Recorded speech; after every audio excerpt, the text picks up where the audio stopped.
ओम साई राम। श्री सच्चिदानंद सद्गुरु साईनाथ महाराज की जय।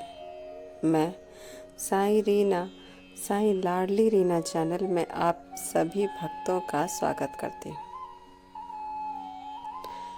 साईं बाबा अपने भक्तों से कहते थे कि जो मेरी शरण में आता है उसकी रक्षा मैं स्वयं करता हूँ। आज की कथा 38 में हम यही सीखेंगे कि जब भक्त सच्चे मन से बाबा को पुकारता है तो बाबा अदृश्य रूप से उसकी रक्षा करते हैं। ओम साई राम। आज की कथा 38 साईं बाबा की रक्षा शक्ति का शुभारंभ करते हैं। तो आइए सुनते हैं कथा 38। एक भक्त को अचानक गंभीर समस्याओं का सामना करना पड़ा। उसके घर में अचानक ही बहुत सारी समस्याएं एक साथ टूट पड़ी।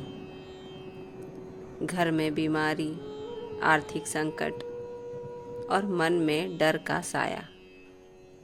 वो बहुत घबरा गया। उसे नहीं समझ आ रहा था कि किस तरफ पहले ध्यान दूं, कौन सी समस्या पहले हल करूं या किस प्रकार हल करूं। उसे लगा सब कुछ हाथ से निकल रहा है। वह बहुत निराश हो गया।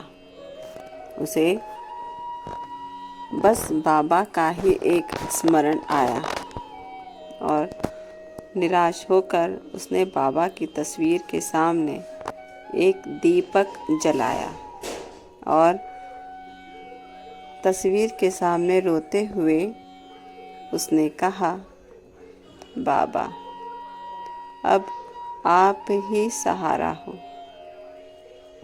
उसने पूरे विश्वास से बाबा के नाम का जाप शुरू कर दिया।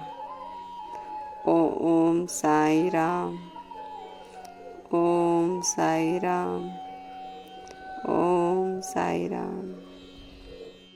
बस इसी प्रकार वो अपना पूरे दिन में बाबा के नाम जाप के साथ अपने काम करता और सुबह शाम दीप जलाकर बाबा की तस्वीर के सामने बैठ जाता और फिर उनका नाम स्मरण करता रहता। वो अपनी मेहनत करता और बाबा का नाम स्मरण करके उनसे कहता, बाबा अब मैं कुछ नहीं जानता, बस मुझे कार्य करना है और फल केवल आपको ही देना है। कुछ ही दिनों में जो बीमारी का संकट था वह ठीक होता नजर आया। डॉक्टरों ने अच्छी खबर सुनाई। उसके बाद उसका जो रुका हुआ धन था वह भी धीरे धीरे उसके पास आने लगा तथा घर में सुख और शांति का वातावरण फैल गया।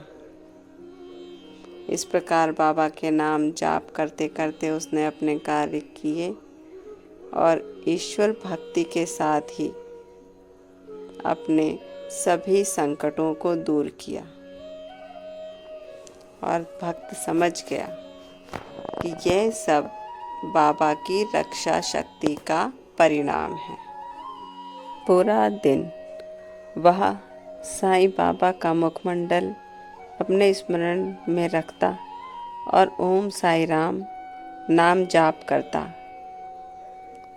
ऐसा लगता मानो स्वयं बाबा उससे कह रहे हों कि डर मत, मैं तेरे साथ हूँ।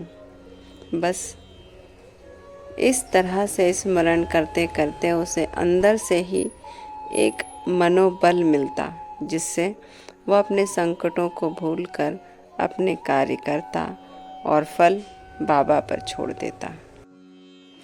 अर्थात हम यदि बाबा का स्मरण कर, उनका नाम जाप कर अपने कोई भी कार्य करते हैं तो उसका परिणाम साईं बाबा के हाथ में हो जाता है।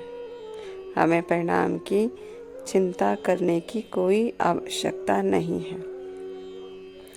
किसी भी प्रकार का अगर हमारे मन में डर है, भय है, तो साईं नाम जाप से वो भय भी दूर हो जाता है। साईं बाबा के नाम जाप ओम साई राम में इतनी शक्ति है कि वो हमें एक रक्षा शक्ति का आवरण बना देता है। बस हमें नाम जाप करना है और बाबा की रक्षा शक्ति का आवरण हमारे ऊपर आ जाता है। बाबा हमारी रक्षा करते हैं हर प्रकार के कष्ट, दुख, चिंता, भय, बीमारी से।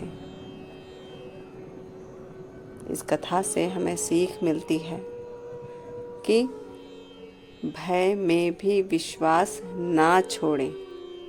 हम बाबा पर विश्वास करते हैं तो भय, डर, चिंता में बाबा पर विश्वास हमें नहीं खोना चाहिए। बाबा की शरण सबसे सुरक्षित स्थान है तथा सच्चे मन से की गई प्रार्थना बाबा अवश्य ही सुनते हैं और संकट स्थायी नहीं होता। ये हमें अपने मन मस्तिष्क पर लिख देना चाहिए कि किसी भी प्रकार का समय हमारे लिए स्थायी नहीं। चाहे वो दुख हो, सुख हो, बचपन हो, जवानी हो, बुढ़ापा हो, चाहे ये पूरा जीवन ही क्यों ना हो। इसीलिए हमें बाबा ने, ईश्वर ने जितना जीवन दिया है उसमें हमें साईं नाम जाप कर अपने चारों तरफ साईं नाम कवच बनाकर इस जीवन को सुख, शांति और संतुष्टि के साथ जीना चाहिए। गरीबों की मदद, असहायों को सहायता ज़रूर दें और दान दक्षिणा भी। अगर आप किसी डर या संकट में हैं तो बाबा को याद कीजिए। साईं बाबा अपने भक्तों की ढाल बन जाते हैं। साईं बाबा अपना सुरक्षा कवच हम पर ओढ़ा देते हैं। फिर हमें किसी भी चीज़ का कोई भय नहीं रहता। तो इस बात का आगे से हम ध्यान रखेंगे कि हर प्रकार के भय से साईं बाबा का नाम जाप सुरक्षा कवच हमें सहायता देता है। इसी साईं सुविचार के साथ आज की कथा 38 यहीं समाप्त करते हैं। बाबा आप सब पर कृपा रखें, आपको आशीर्वाद दें और कष्टों से दूर रखें। ओम साई राम, जय साई राम। श्री सच्चिदानंद सद्गुरु साईनाथ महाराज की जय।